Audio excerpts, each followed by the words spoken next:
এইগুলো দেখেন ভাই, হয় যে মিস্ত্রি বসা রাখো তো পরে কথা কই।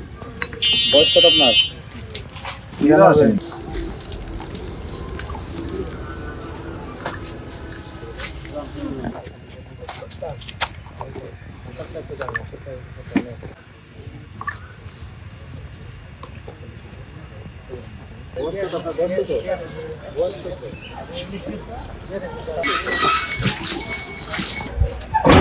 আপনারা জানেন 13 তারিখ ঘিরে ভাঙ্গা উপজেলার বেশ কয়েকটি জায়গায় সড়ক অবরোধের ঘটনা ঘটেছিল।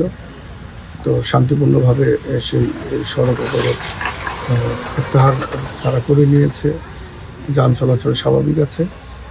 আর দুপুর 12:40 সময় মনসুরাবাদ স্ট্যান্ডে গ্রামের পার্শ্ববর্তী রাস্তা, সেই হোগলাকান্দি যাওয়ার যে রাস্তা, সেখানে গোপন সংবাদের ভিত্তিতে জানতে পারি যে রাস্তার উপরে একটি লাগেজ আছে, লাগেজটা পড়ে আছে। এসে আমরা খুলে দেখলাম যে এখানে 32 বোতল পেট্রোল বোমা সদৃশ্য বস্তু আছে।